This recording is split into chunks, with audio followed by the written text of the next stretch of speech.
In the 1930s, America was in the middle of a Great Depression. 25% of Americans were unemployed, and at the same time, the nation's national and state parks were run down and poorly cared for. The solution was the Civilian Conservation Corps, which provided good jobs to 3 million young men while building and restoring the nation's parks. This country was in bad shape. My father was working in the coal mines. Sometimes they got 2 days a week, sometimes it was just one. The CCC was open to men who were unmarried in between the ages of 18 and 25. Men were enrolled for a minimum of 6 months, but many served up to 15 months. Enrollees worked in camps with about 200 other men. The camps were run by the U.S. Army, and the work was supervised by the Departments of Interior and Agriculture. But not everybody was in favor of the Corps. Some critics and opponents of the program called the CCC socialist and said that it cost too much money. But President Roosevelt pushed forward and got the bill passed. In 1933, President Roosevelt shared his goals for the CCC in one of his fireside chats. And in creating this Civilian Conservation Corps, we are killing two birds with one stone. We are clearly enhancing the value of our natural resources, and at the same time we are relieving an appreciable amount of actual distress. The Civilian Conservation Corps had a great and long-lasting impact on many national and state parks. The CCC built many parts of parks that are necessary to host visitors. Some of the most important stuff they did for Shenandoah you can't see because it's infrastructure. Thousands of miles of phone line and sewer systems and drainage systems and erosion control that is actually intended not to be seen. There are lots of retaining walls, stone retaining walls. The CCC did some work that you can still see today. The CCC built many buildings that are still being used, such as the Old Faithful Inn at Yellowstone National Park and the headquarters at Shenandoah National Park. The CCC built many roads so visitors could access parks by car. They rerouted the Appalachian Trail to make room for the Skyline Drive. And while they did not build the actual Skyline Drive, they built most of the overlooks, did a lot of the stonework along Skyline Drive, and then did tons and tons and tons of landscaping. In addition to necessary infrastructure and transportation, the CCC built recreational resources for visitors. The CCC constructed many places that visitors could stay, such as campgrounds, park lodges, and cabins. The CCC also constructed many recreational activities for visitors, such as trails, beach areas, and picnic areas. They built most of our trails, so anytime you're walking on a trail, they built the original trail. Recreational resources were hiking trails, campgrounds, picnic areas, hiking shelters that where if you were in the backcountry, you could sort of take shelter under some of these structures. They built some horse carriage roads in some parks. The Civilian Conservation Corps was a turning point in national park history. The Civilian Conservation Corps had a major impact on the lives of the men who served in the program. Men received many physical benefits from being in the CCC. You took exercise every morning and you had good meals. One of the things that President Roosevelt touted as a great benefit was the average weight gain of the boys. They were getting 3 square meals a day, and that was something that they probably hadn't had before. But it also helped them physically.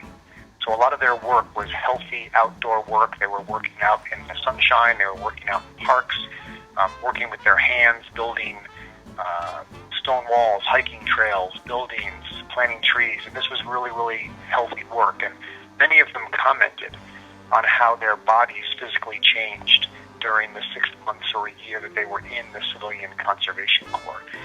CCC men learned a lot and gained job skills from the work they did.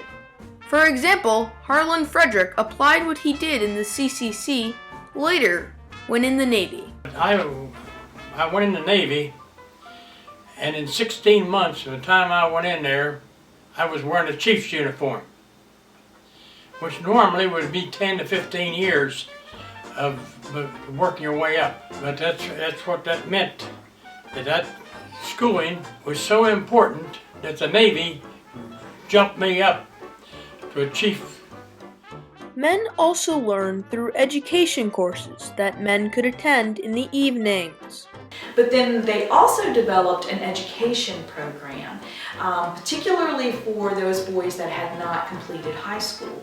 And so they could actually go to classes, and they could choose different classes. Some of them were more vocational in nature, but they had English classes, they had journalism classes, and then some of them actually kind of tended toward even recreational. They had a little camp newspaper. Every one of the camps had a newspaper, and so some of the boys would get journalism and photography skills. So it operated somewhat like a high school, except that your classes were in the evenings.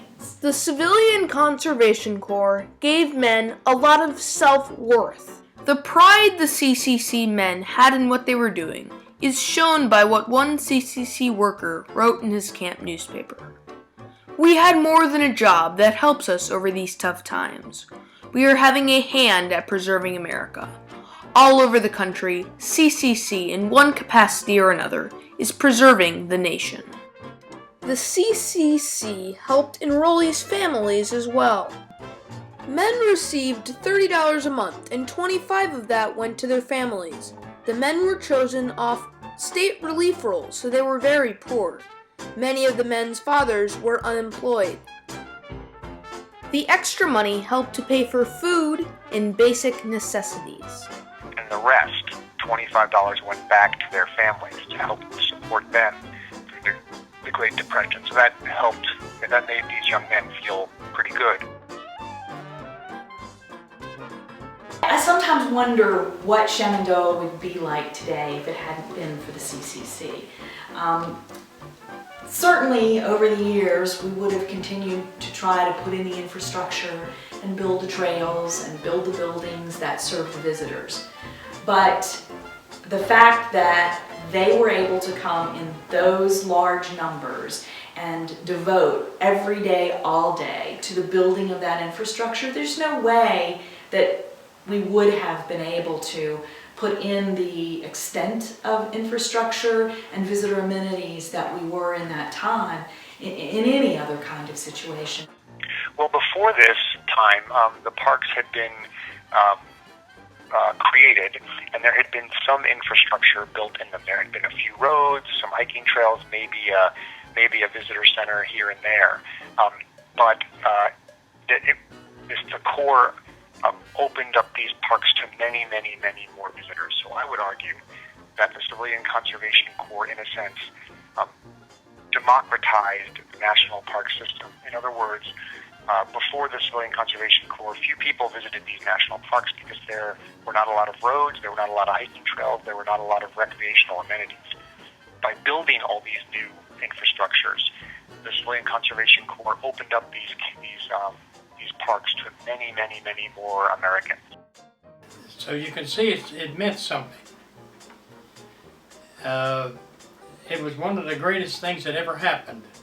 I can say that it was the best thing that ever happened to me. This training and getting along with people. The Civilian Conservation Corps was a turning point in history. Millions of men were taken out of unemployment and given an education, food, and a sense of self-worth. Much of national and state parks were constructed almost entirely by the CCC. Most of the infrastructure and recreational resources were built by the CCC. The Civilian Conservation Corps should be remembered as the work program that changed a nation.